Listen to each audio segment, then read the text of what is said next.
I kind of scrolled through some of these. These seem a little intense this week, so let me get a little sip of water here. Oh, that's delicious. That is delicious. Oh, by the way, so I went to the gym, I went with a personal trainer, and I had a great workout, and then the next day my shoulder was bugging me. I was like, God damn it, is this ever going to end? And I rolled it out, and after 2 days, it felt fine. And yesterday I went to the gym. It was time to do upper body again. I did upper body again, and it felt totally fine. And I think I'm finally going to push through. I finally have enough free time, and I also am finally not going to try to increase the weight too fast, and I'm going to get over this thing. And, I'm back to doing lat pull downs with 50 pounds. All I need to do is just slowly work my way to about 100 and 110 pounds, 3 sets of 15, and I'll be able to do a pull-up again. And then I can not lose my bet with Paul Verzi that I'll be able to do 10 pull-ups when I'm 70 years old. And I will be able to do that. I'm not going to cheat either. Okay? I'm going Aaron Judge on this shit. I'm going totally clean. But I'm not doing 62 pull-ups. I'm doing 10. All right. Art Vandals. That's a good name for a band. Art Vandals.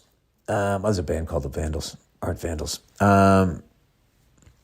Dear Bill, I'm a 27-year-old lady, 27-year-old girl. My friends consider me meek and polite. I always tell them on the inside, it's more like Bill Burr in here. Oh, yeah. You're going to, in your 30s, people are going to say, what happened to you?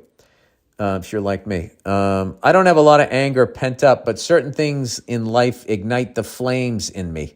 Notice how she didn't say ignite the flame in me. She said ignite the flames in me, which means she got a little temper there. I never thought I'd write into the podcast, but my anger this week... I love how you say you don't have a lot of pent up anger, and then you say ignite the flames, and now... you're talking about your anger. All right. I've been there. And you know what? Right around 27, it was weird.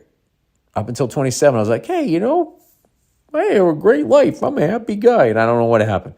I never thought I'd write into the podcast, but my anger this week required me to do so, even for therapy, regardless of whether you read this.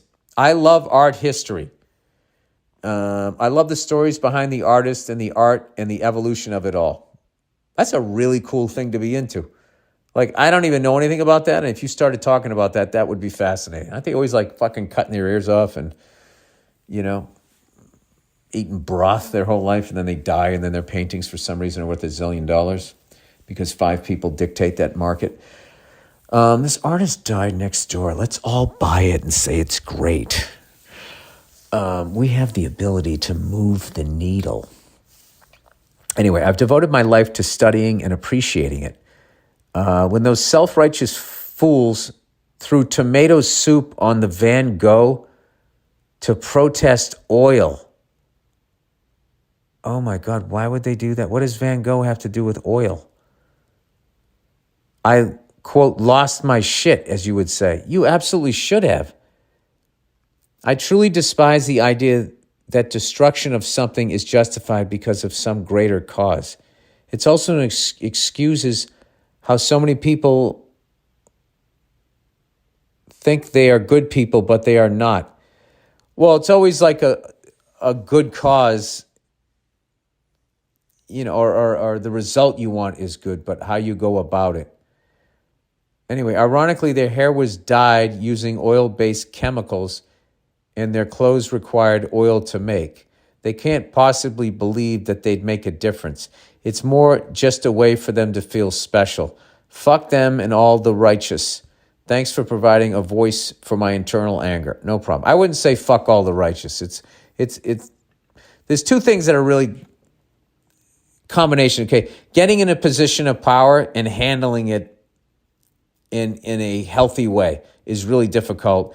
And then rebelling against somebody not handling their power well and you doing that in the correct way is really difficult. Like, I would say like with that Me Too shit, right?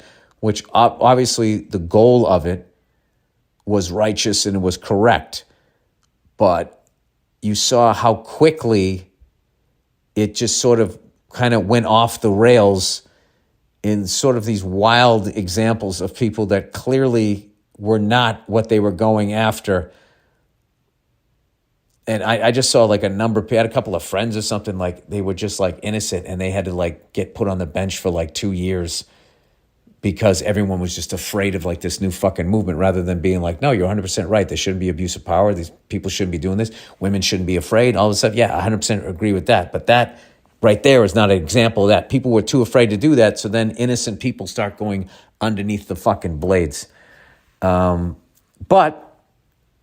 I'm not singling out Me Too, because that seems to be the way it always seems to go.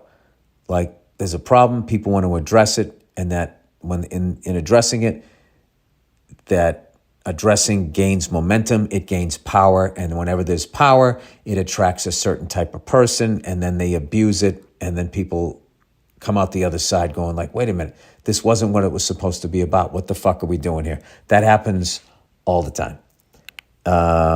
So those people are, so I wouldn't say fuck all the righteous. I would say God bless anybody who is righteous and can keep your feet on the ground, and you don't get caught up in the money and horse that comes with being successful with something.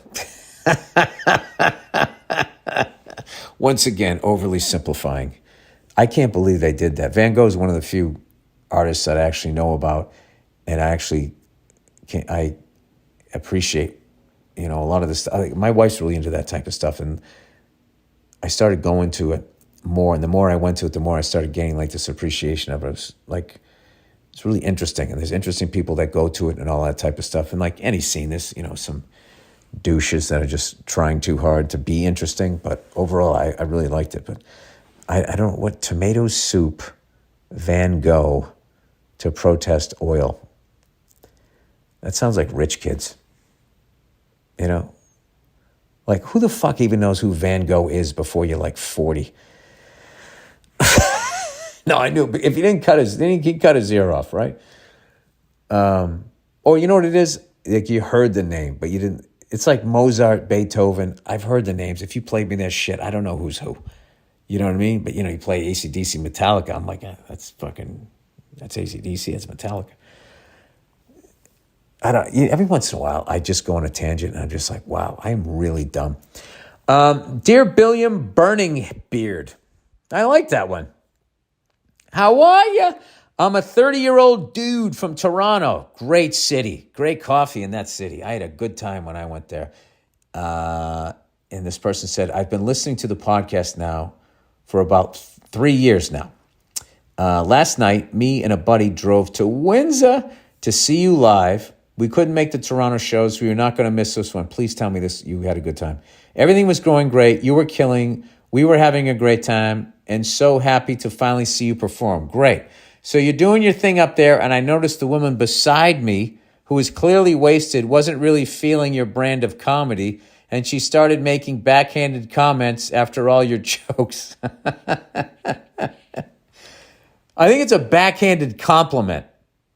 It's not a backhanded comment. This is what I'm the Pied Piper of fucking people who can't say an expression right.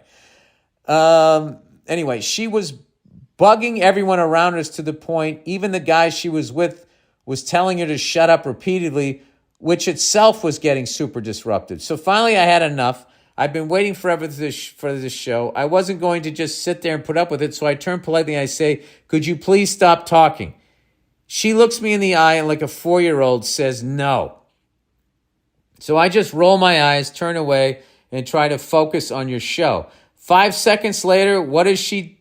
You know what she does, Bill? She dumps her entire fucking beer in my lap. Oh my God. And it's a woman, so there's like nothing you can do. I'm shocked and absolutely fucking livid. I just tried to focus my rage on the show because I didn't want to be disrupted. But then a few minutes later, she grabs my arm and says, I'm sorry, like a toddler who was forced to apologize. You know what that was probably because you didn't engage. And then she probably, maybe came to her senses. Anyway, so I soaked in this broad's beer and blinded with rage, looked her dead in the eyes and said, shut the fuck up. She gets all pissy and gets up, falling down drunk, calling me a bunch of homophobic shit, screaming, I said I was sorry. To which I say, fuck you. I just asked you to be quiet. You dumped your drink on me.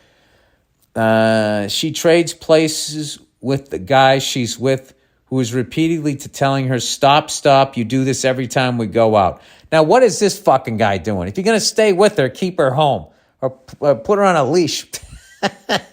Anyway, the guy says, which is hilariously ironic considering not 10 minutes before that you did a bit about red flags. Oh, that's hilarious.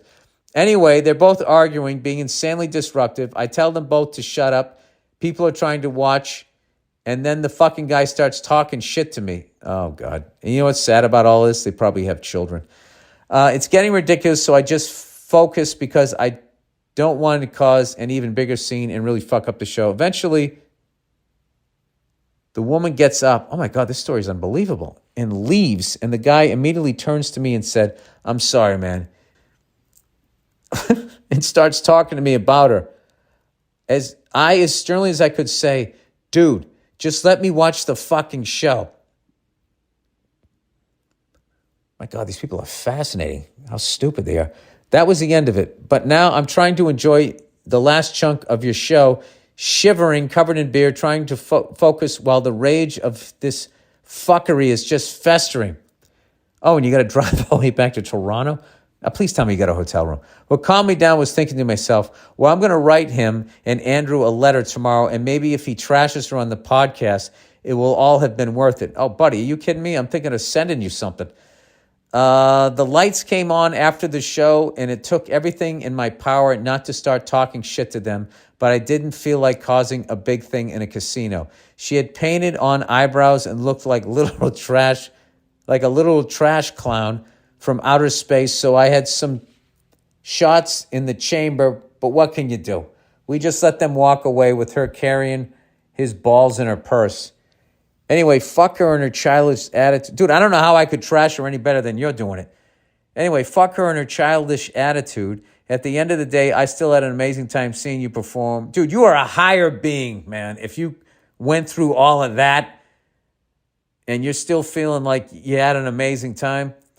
He said, your story about the mushroom trip brought my mood right back to where it needed to be. I sincerely apologize for the disruption at your show and to anyone listening now who may have been there. That said, everyone we talked to around us after seemed to all be on our side. Why wouldn't they be? Absolutely love your work, bud. F is for Family is a work of art. Thank you for all the laughter you brought me through the pandemic. It's truly kept me going. Best wishes to you and the family, and go fuck yourself.